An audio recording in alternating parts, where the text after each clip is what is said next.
warahmatullahi wabarakatuh. Alhamdulillah, wassalatu wassalamu ala rasulillah wa ala alihi wa sahbihi wa mawala, amma ba'd.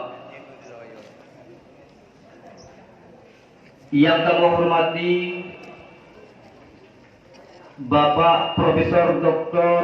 Wahrul Walidin AK.MA selaku Ketua Kopertais Wilayah 5 Aceh. Kemudian yang kami hormati Sekretaris Kopertais Wilayah 5 Aceh. Kemudian yang kami hormati Bapak Wakil Warek 3 Win Alaniri Banda Aceh. Kemudian yang kami hormati Bapak Maskur selaku Dekan 2 Fakultas Tarbiyah Universitas Islam Alaniri Banda Aceh beserta rombongannya. Kemudian yang kami hormati kepada Ketua Yayasan Nurul Arafah Pantai Labu Aceh Utara, yang mana pada hari yang berbahagia ini telah memberikan amanah kepada kita bersama selaku pengurus dan dosen Yayasan Nurul Arafah. Kemudian yang kami hormati kepada seluruh para tamu undangan yang hadir pada tempat yang berbahagia. Kemudian hadosik yang kami hormati kepada seluruh dewan guru, baik guru daya, SMP, SMA, dan seluruh kepala sekolah yang telah hadir pada tempat yang berbahagia dalam acara launching perdana kampus Tai Nurul Arafah Pantai Labu Aceh Utara. Alhamdulillah, dengan berkat putrah daripada Allah Subhanahu wa Ta'ala, pada orang yang berbahagianya leganya sama-sama kesaksikan guna yang bahwa Tai Nurul Arafah Pantai Labu Aceh Utara baru diresmikan oleh Bapak Profesor Dr. Wahrul Walidin AK.MA selaku Ketua Kopertais Wilayah 5 Aceh.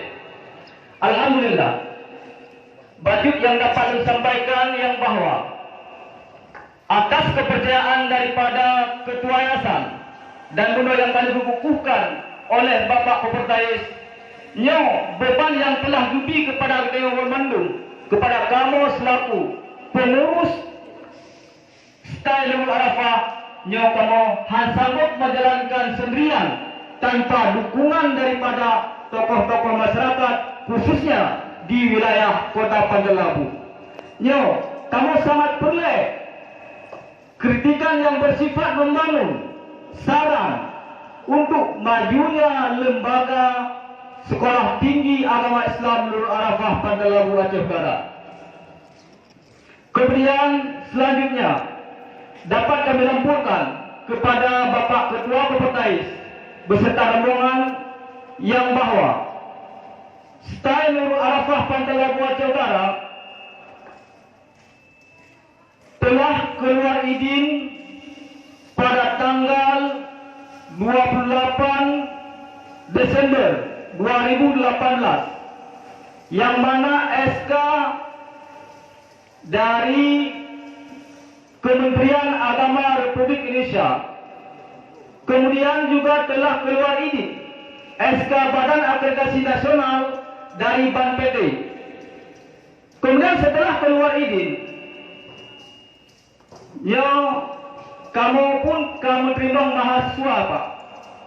Alhamdulillah, mahasiswa perdana yang diterima sampai enohak karena cerita heplo draw mahasiswa.